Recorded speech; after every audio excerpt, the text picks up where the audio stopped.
Salut les gars, une fois de plus, ce n'est pas coutume, un petit colis de chez RC Team qui est quand même avec Vartel. Ce sont tout simplement les deux fournisseurs préférés en matériel. Chez Vartel, je prends tout ce qui est en général au BAO, l'électronique et autres. Et évidemment, chez RC Team, je pioche tout ce qui est Losi et Traxxas. Parce qu'ils sont super bien placés sur les prix des pièces, par exemple sur l'X-Max ou autre. C'est pas la peine de chercher ailleurs, c'est pas parce que des fois c'est 1 euro ou 2 plus cher si tu fais le total de ton panier avec les frais de port gratuits en général. Nous on a l'avantage évidemment, on roule à 7 ou 10, donc forcément, quand on commande la pièce, on fait une petite commande groupée. Donc soyez malins les mecs, regroupez-vous. Là-dedans, j'ai deux choses, ou plus. Une chose c'est une carreau transparente de UDR pour faire une petite peinture perso. Parce que le petit Fox à la fripouille, il commence à en avoir marre un peu niveau carreau et on a envie de lui faire un peu autre chose. Évidemment, on va voir en jonction avec Alex. On va peut-être lui envoyer la carreau pour qu'il ait les dimensions, à voir avec lui. Et je faisais de l'aérographe, j'ai arrêté il y a longtemps, ça prend beaucoup de temps. Et comme je fais de plus en plus de carreaux finalement, nouveau pour les abonnés, ben, je me suis décidé à reprendre un aéro. Enfin, j'ai tout le matériel, mais mon compresseur est un peu fatigué. Parce que les carreaux de la 5ème, ça lui a mis une claque. J'ai donc repris ce qu'il faut. Et là-dedans, j'ai autre chose. Ce sont des petits axes qui vont servir à faire un diff arrière de Traxxas UDR. Alors, il y en a qui vont me dire « Ah non, c'est plus l'esprit du UDR Mais qu'est-ce que t'en sais de l'esprit d'un shortcut taille réelle, puisque en taille réelle, ils ont tout simplement des diffs arrière autobloquants ou un glissement limité. Voilà. Et vu qu'on va rouler maquette et que j'ai pas envie de rosser ma carreau, c'est vrai qu'il y a un style de conduite un peu particulier pour pas se retourner sans arrêt de l'arrière, mais c'est vrai qu'avec un diff à l'arrière, ça sera quand même un peu plus simple. Enfin, on va pouvoir éviter plus rapidement les retournements, c'est-à-dire qu'au moment où on va voir la caisse se benne, on pourra faire le nécessaire au niveau des gaz pour récupérer l'assiette. Vous en faites pas, évidemment, je ne vais pas rouler avec de la 1000 ou de la 5000 à l'arrière, je vais mettre de l'huile bien dure pour avoir quand même un peu un mix entre le pont rigide et le diff. Quand vous passez votre UDR en diff arrière, je vais vous donner toutes les références nécessaires. Il vous faut le 8581X, c'est le corps de différentiel. Arrière en alu, vous pouvez prendre le plastique, mais avec l'effort qu'il y a sur le pont arrière, je vous conseille vivement de prendre celui-là. Ça coûte 15 € de plus, mais voilà. Alors ce qui est un peu vache, c'est qu'il y a évidemment des petites plaquettes livrées avec, puisque le corps de diff alu est différent du corps de diff plastique. Et on ne fait pas forcément gaffe. Et moi je me suis fait avoir comme un couillon, j'ai pas pris les axes avec. Les axes, c'est justement ce que j'ai recommandé là-dedans. Le 85-84, ça ce sont les axes et les plaquettes de diff. Avant ça c'est vache le chez Traxxas par contre. Évidemment les fournisseurs n'y peuvent rien, ça c'est Traxxas. Purement et tout simplement, les axes sont livrés avec les plaquettes avant, donc tu achètes les plaquettes avant pour rien. C'est une pièce que tu n'utiliseras jamais, qui se bouffe jamais, enfin bref. Ça c'est moche, ils auraient pu les livrer avec le diff métal. Il te faut la couronne de diff qui est livrée avec un planétaire. Les planétaires que tu n'auras pas besoin.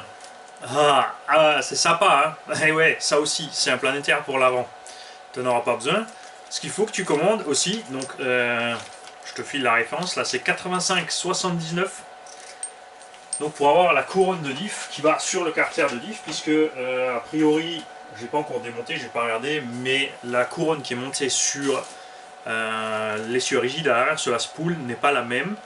Et il faut ensuite commander les satellites et les planétaires, puisque les planétaires ne sont pas les mêmes qu'à l'avant. À l'avant, tu as les noix qui viennent dedans, qui sont vissés dedans.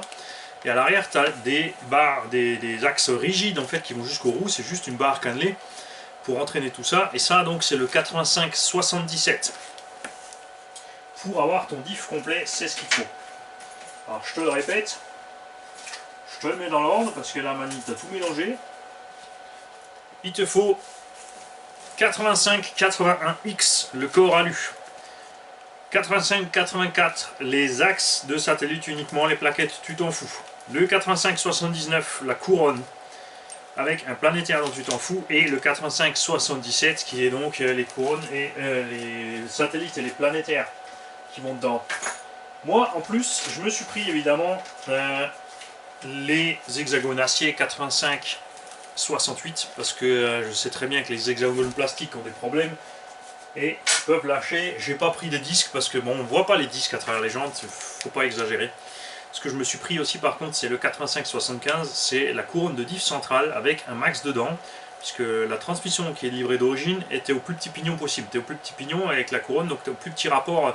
Tu peux que monter le rapport, donc aller plus vite.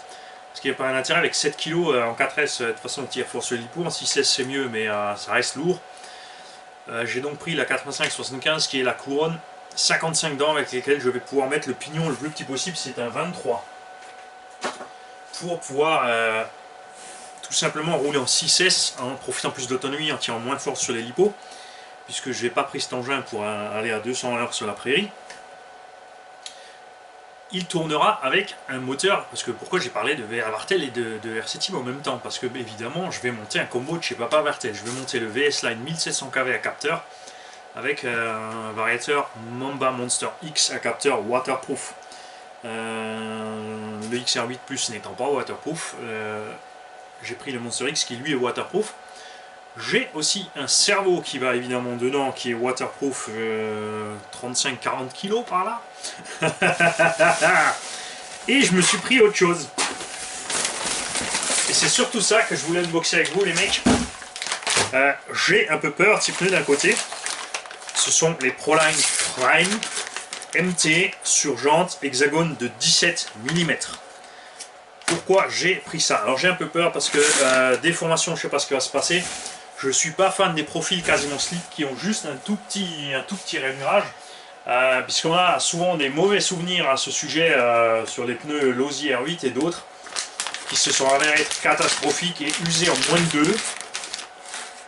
Les pneus MT de toute façon en général ont le souci qu'ils s'usent relativement vite parce qu'on bouffe les flancs, on roule pas vraiment à plat sur toute la surface. Donc ça peut être un problème. Et là moi il y a un sachet qui m'emmerde. Hop. Voilà. Les Proline Pro MT Prime. Enfin pas Pro MT, les Prime. En 260 par 440, ce sont les dimensions US, évidemment en pouces. Ça nous fait, on va le faire ensemble, pour que tout le monde puisse en avoir le cœur net. Parce qu'en fait j'ai plusieurs UDR d'utilisation. Idées d'utilisation de ces petits pneus. Voilà, un grosso merdo. On a un 100, entre 110, 112.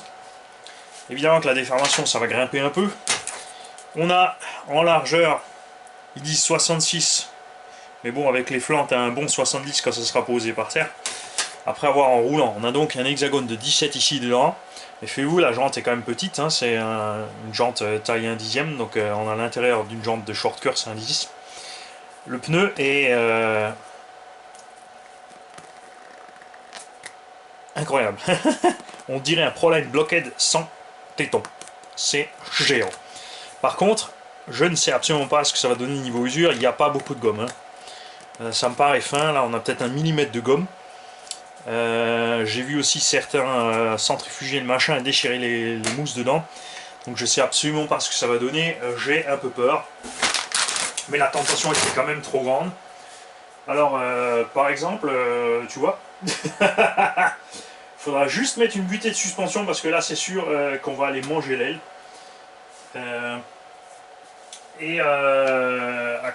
Quelle est l'autre connerie à laquelle j'ai pensé avec ces pneus?